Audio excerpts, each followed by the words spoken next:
Hello student, कैसे आप सब। मैं यकीन करता हूं कि आप लोग स्वस्थ और मस्त होंगे। तो जल्दी से चलिए, पहले सब लोग क्लास को क्या करते हैं, शेयर कर दीजिए। जितने भी लोग हैं जल्दी जल्दी से सब अपने दोस्तों के साथ लिंक को शेयर कीजिएगा, क्योंकि आज जो क्लास बहुत ही इंपॉर्टेंट क्लास होने वाला है। क्योंकि आज जो हम लोग क्लास चालू स्टार्ट करेंगे क्लास 12th बायोलॉजी का जो 4 चैप्टर का जो है ना, आपका चौथा चैप्टर की बात करेंगे। हम लोग 4 चैप्टर की बात करेंगे जिसका नाम है जनन अवस्थाएं। देखिए यहाँ से क्वेश्चन, बहुत सारे क्वेश्चन को क्या करता है, मैच करते हैं, यानी यहाँ से क्वेश्चन बहुत देखने को मिलता है। तो जल्दी से पहले आप लोग अपने दोस्तों के साथ लिंक को शेयर कर दीजिए। अगर आप इस चैनल पे नए हो तो प्लीज चैनल को क्या कर लीजिए, सब्सक्राइब कर लीजिए। तो चलिए हम लोग क्या करते हैं, बस वीडियो को करते हैं स्टार्ट। वीडियो को स्टार्ट करने से पहले बस एक थोड़ी सी लाइक शेयर कमेंट जरूर करते रहिए और अपने दोस्तों के साथ लिंक को जरूर शेयर करिए। क्योंकि देखिएगा इसमें हम लोग जितने भी टॉपिक पढ़ने वाले हैं, हम लोग यहाँ से लेकर है ना 3 चैप्टर तक पूरी तरह से कंप्लीट कर लिए थे। अगर जो भी स्टूडेंट, अगर न्यू स्टूडेंट है तो जाकर क्या करिए, यानी प्ले स्टोर में वीडियो पड़ा हुआ है, उस पर जाके आप क्या कर सकते हो, देख सकते हो। ठीक है, तो चलिए आज हम लोग देख रहे होंगे जनन अवस्थाएं के बारे में बात करेंगे, है ना। तो जनन अवस्थाएं में हम लोग क्या देखने वाले हैं, जनन अवस्थाएं में हम लोग देखेंगे जिसका नाम है हेल्थ रिप्रोडक्शन, यानी रिप्रोडक्शन हेल्थ के बारे में पढ़ेंगे। हम लोग क्लास 12th की बायोलॉजी के बारे में बात करेंगे कि जनन अवस्थाएं हैं क्या, कि जनन अवस्थाएं में हम लोग क्या क्या पढ़ेंगे, जनन अवस्थाएं का मतलब क्या होता है। आइएगा हम बारीकी से एक एक करके एक एक पॉइंट को आप लोग को बताने का हम प्रयास करेंगे, इसलिए वीडियो पर बिना स्किप किए आराम से बने रहिए। तो इसमें सबसे पहले हम लोग पहला जो फर्स्ट चैप्टर देखें, सेकेंड चैप्टर देखें, थर्ड चैप्टर देखें। तो इसमें हम लोग जितने भी चैप्टर देखें सभी को हम लोग क्या कहें, रिप्रोडक्शन करने के लिए देखें कि किस प्रकार से जनन का होता है, जनन क्रिया किया जाता है, जनन करने के लिए कौन सी क्रियाएं होता है, जनन कर है ना, किसी संतान को जन्म देने के से पहले कौन कौन से हमारे शरीर में क्या होते हैं, हार्मोन बनते हैं, कौन कौन से हार्मोन स्रावित होते हैं, ये पूरे हम लोग डिटेल से बात कर लिए थे। अब हम लोग देखेंगे चौथा चैप्टर में देखेंगे, 4 चैप्टर में देखेंगे कि जनन को किस प्रकार से रोका जा सकता है, जनन को रोकने के लिए हम लोग क्या क्या कर सकते हैं, जनन को रोकने के लिए कौन कौन सा उपाय करते हैं। लेकिन बहुत सारे बच्चे जो होते नहीं जानते हैं, ठीक है, कि जनन को कम करने के लिए हम लोग कौन कौन सा मेडिसिन यूज करना चाहिए। सबसे पहले इसमें तो मेडिसिन बहुत ही इंपॉर्टेंट होता है जानकारी लेने के लिए, क्योंकि हम लोग इसमें छोटी छोटी बातों को क्या करते हैं, नजरअंदाज करते हैं, जिसके कारण हम लोग को लाइफ में बहुत तरह समस्याओं को झेलना पड़ जा सकता है। तो जनन अवस्थाएं बहुत बहुत मौखिक, बहुत इंपॉर्टेंट चैप्टर होता है और सबसे लाइफ के लिए सबसे इंपॉर्टेंट है।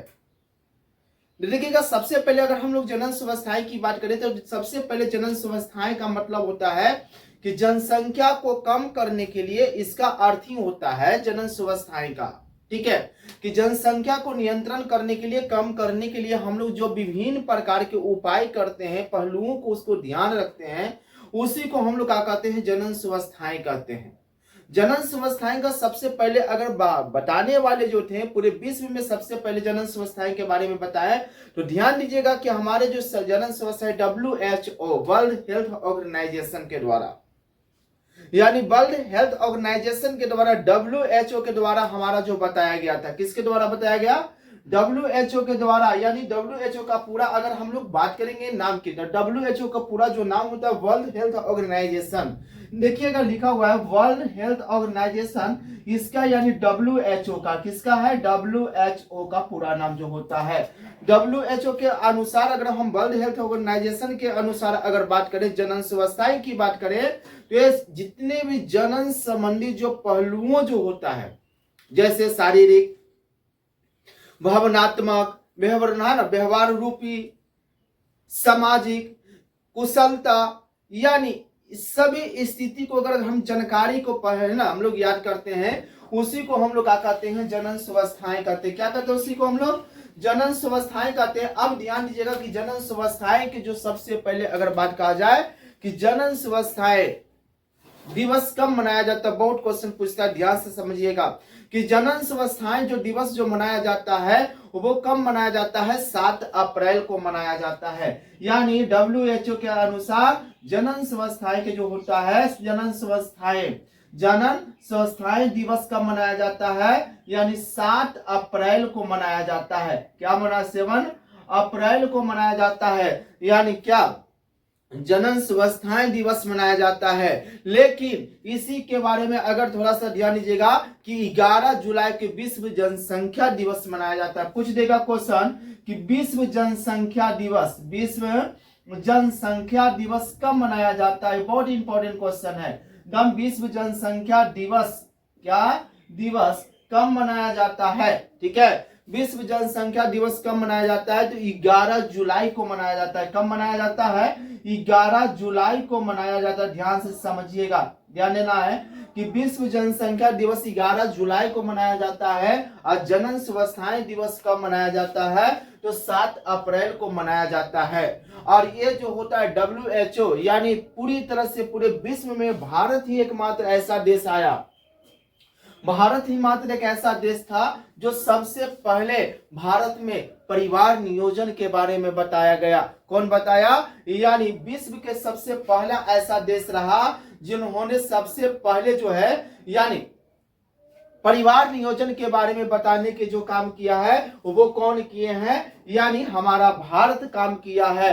अब उसकी बात हम लोग यहां से ध्यान से समझिएगा, एक एक पॉइंट हम आप लोग को एकदम बता देंगे, इसलिए वीडियो को बिना स्किप नहीं करना है बाबू। ठीक है, एकदम लाइक शेयर कमेंट करते रहना है, क्योंकि वीडियो लॉन्ग होगा लेकिन मैं पूरी तरह से डिटेल्स बताऊंगा ताकि यहां से एक भी आपका क्वेश्चन मिस यूज ना हो। ठीक है, ये मेरा पक्का आपको वादा है, लेकिन आप आराम से देखिए, एक एक पॉइंट को देखिए, क्योंकि किस तरह से ऑब्जेक्टिव निकालता है। देखिए बहुत सारे लोग जो होते हैं ना, सब्जेक्टिव तो ऑलरेडी कोई पढ़ा देते हैं, मतलब बताते ही हैं, लेकिन हम लोग को सस्पेंस दिक्कत कहां हो जाते हैं, बच्चे को दिक्कत कहां होते हैं, ऑब्जेक्टिव उनसे नहीं बन पाते हैं, ऑब्जेक्टिव क्लियर नहीं हो पाते हैं। और जब बाबू ऑब्जेक्टिव आपसे क्लियर नहीं होगा, जब ISC के बाद अगर 12th के बाद अगर किसी भी कॉम्पिटिटिव की एग्जाम करोगे या किसी भी फॉर्म अप्लाई करोगे, तो उसमें बायोलॉजी का क्वेश्चन इतने लॉलीपॉप नहीं देता है जितना हम लोग चाहते हैं, क्योंकि क्वेश्चन इसी तरह के टॉपिक जो होता है बार बार घुमा कर देते हैं।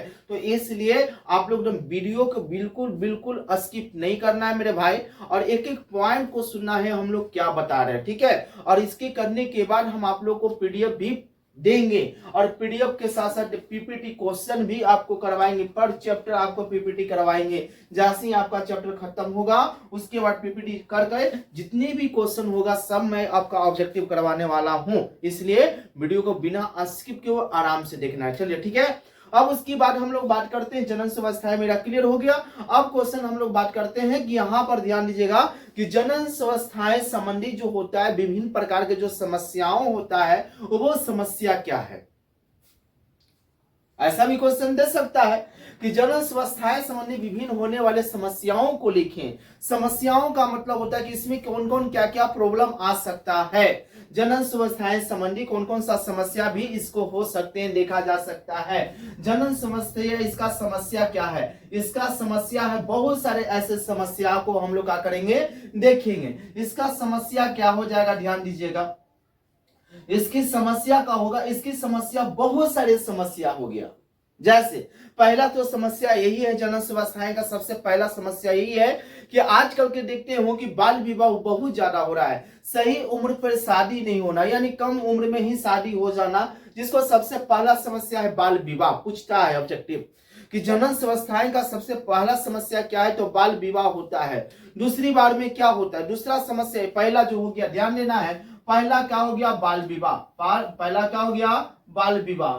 ठीक है, और भी बता सकते हो दूसरा में क्या होगा, दूसरा में और भी क्या समय है कि कम उम्र में बार बार गर्भ धारण कर लेना। ठीक है, कि कम ही समय में तो उसका शादी हुआ है, बाल विवाह में शादी हुआ है, लेकिन जब कम उम्र में ही बार बार क्या करते हैं, संतान को जन्म देने के योग में आ जाते हैं, यानी बार बार गर्भ धारण करते हैं। ये भी एक प्रकार का जनन समस्या है, जनन संबंधी समस्या है। ऐसा नहीं होना चाहिए। अब क्यों नहीं होना चाहिए मैं आपके आगे क्लास में बताऊंगा। उसके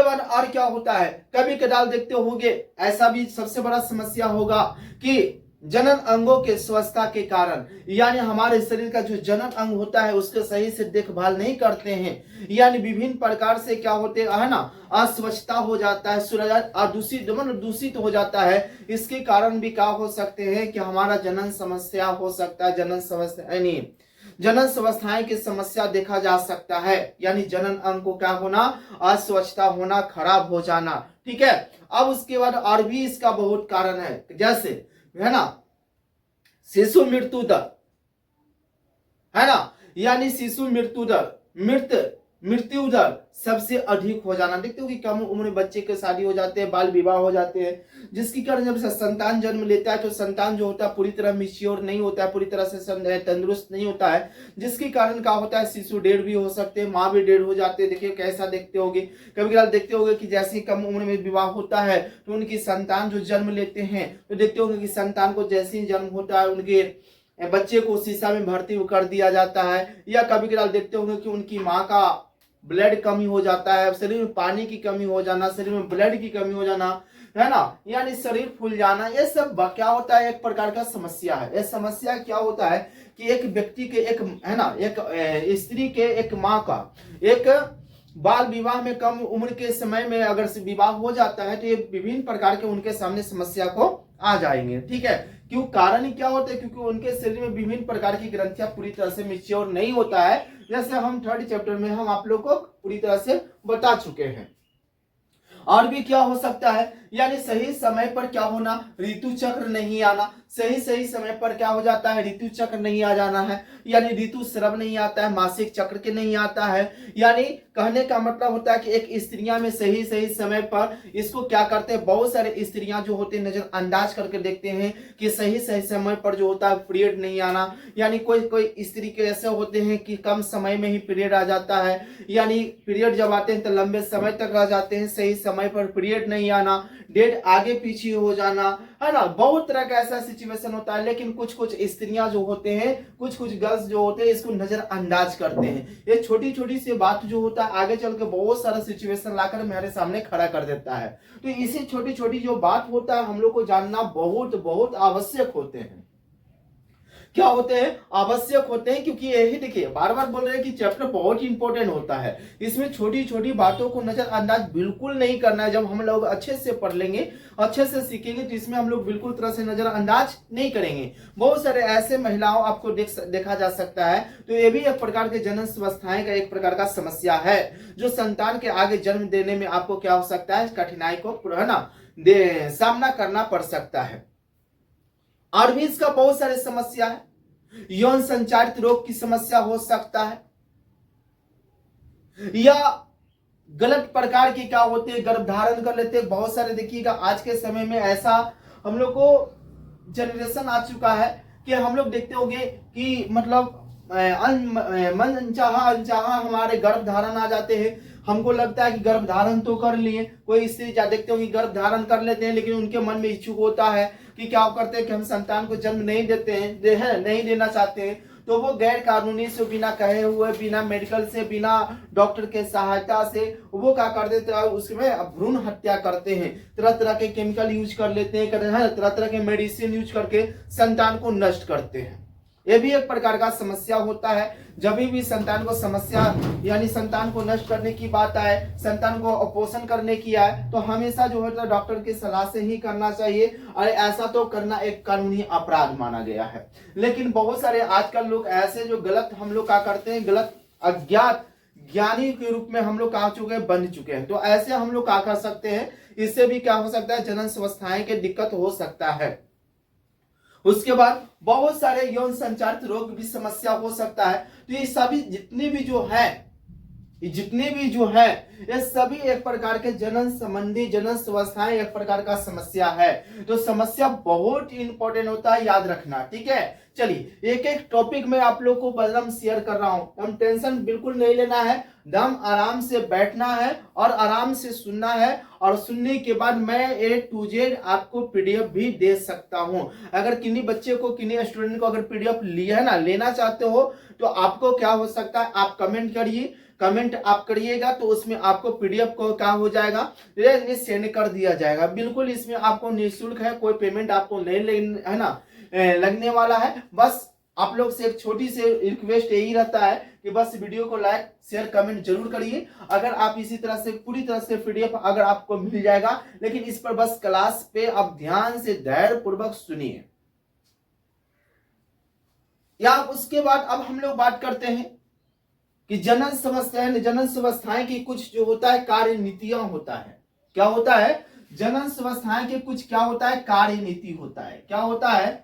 यानी जनन स्वास्थ्य की क्या होता है? कुछ कार्य नीति होता है। क्या क्या कार्य नीति होता है? देखिए, ये समस्या मैं आप लोग को बता दिया। उसके बाद मैं आप लोग को अब कार्य नीति बताऊंगा कि कौन कौन सा इसमें कार्य नीति होता है, कौन कौन से इसमें कार्य होता है। इसमें कार्य जो होता है, बहुत सारे कार्य होते हैं।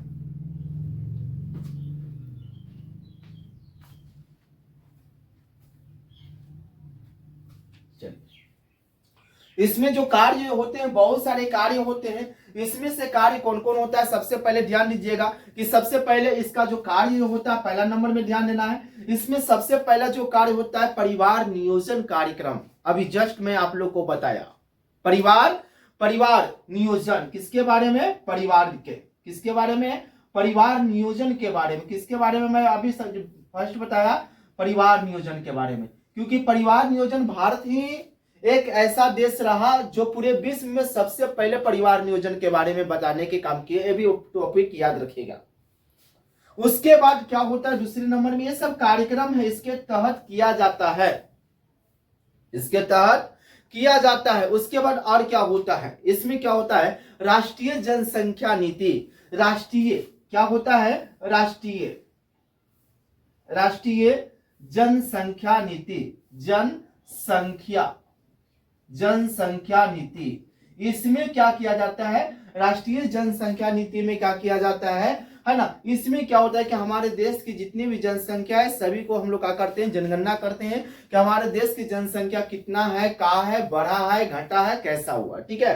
परिवार नियोजन में क्या होता है? ध्यान देना है। परिवार नियोजन में क्या होता है कि परिवार नियोजन का मतलब क्या होता है कि सरकार जो कहता ही है कि जनन व्यवस्था में कि किसी भी सरकारी स्कूल एवं कॉलेज में अगर जनन संबंधी अगर शिक्षा ना मिल रहा है, ध्यान दीजिएगा कि अगर किसी सरकारी स्कूल हो या कॉलेज हो या किसी तरह का संस्था हो, अगर वहां पर आपको जनन संबंधी अगर शिक्षा नहीं मिल रहा है, तो वहां जनन संबंधी शिक्षा होनी अनिवार्य है। अगर आपको शिक्षा नहीं मिलता है तो आप सरकार को कंप्लेन कर सकते हो, सरकार को बता सकते हो कि हाँ, मेरे स्कूल में, मेरे कॉलेज में जो होता है जनन के बारे में नहीं बताया जाता है, जनन व्यवस्थाएं के बारे में नहीं बताया जाता है, तो उस पर कार्रवाई हो सकता है। सबसे इंपॉर्टेंट होता है।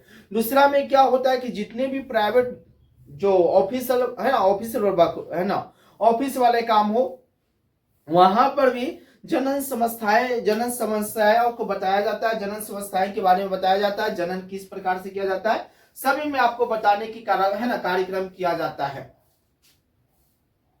उसके बाद और भी क्या होता है कि सरकार देखिएगा कि छोटे छोटे मुद्दे को लेकर छोटे छोटे कार्यक्रम के माध्यम से, छोटे छोटे नाटक के माध्यम से, छोटे छोटे कॉमेडी के माध्यम से हम लोग को बताने के लिए काम किया जाता है। जनन व्यवस्थाएं के बारे में हम लोग को एक प्रचार के माध्यम से, तो है ना, नाटक के माध्यम से, कॉमेडी के माध्यम से हम लोग सरकार क्या करता है? बताने का प्रयास करता है। और यहां तक तो हमारे जो होते हैं एक आंगनवाड़ी केंद्र में भी क्या किया जाता है कि जनन व्यवस्था के विभिन्न जानकारी आपको वहां पर उपलब्ध करा दिया जाता है, कराया जाता है।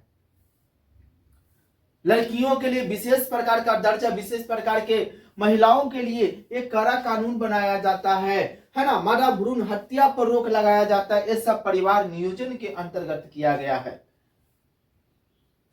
चलिए, दूसरा हो गया राष्ट्रीय जनसंख्या निधि। इसमें राष्ट्रीय जनसंख्या के आय का आकलन करते हैं। हमारा देश की जनसंख्या कम है, बढ़ा, घटा, क्या होता है, इसमें हम लोग काम करते हैं। तीसरा और भी क्या होता है? राष्ट्रीय ग्रामीण स्वास्थ्य मिशन। इसका मतलब क्या होता है? तीसरा में जो होता है, हम लोग तीसरा की बात करें तो तीसरा में हमारा जो होता है, ध्यान दीजिएगा, बहुत इंपॉर्टेंट टॉपिक ये वाला है। बहुत सारे कम लोग बताएंगे, मैं जितना भी बता रहा हूं सभी एक एक टॉपिक, इंपॉर्टेंट टॉपिक मैं बता रहा हूं, ध्यान दीजिएगा। और इसके बाद क्या होता है? राष्ट्रीय होता है। क्या होता है? राष्ट्रीय। क्या होता है? राष्ट्रीय। हम लोग ग्रामीण की बात करेंगे। किसके बारे में बात करेंगे? राष्ट्रीय ग्रामीण। क्या होता है? राष्ट्रीय ग्रामीण, राष्ट्रीय स्वास्थ्य मिशन, राष्ट्रीय ग्रामीण स्वास्थ्य मिशन। चलिए, ये बहुत इंपॉर्टेंट है। राष्ट्रीय ग्रामीण स्वास्थ्य मिशन, इसको हम लोग क्या करते हैं, यानी RH है ना, R, ध्यान दीजिएगा, इसको हम लोग शॉर्ट में बोलते हैं NRHM।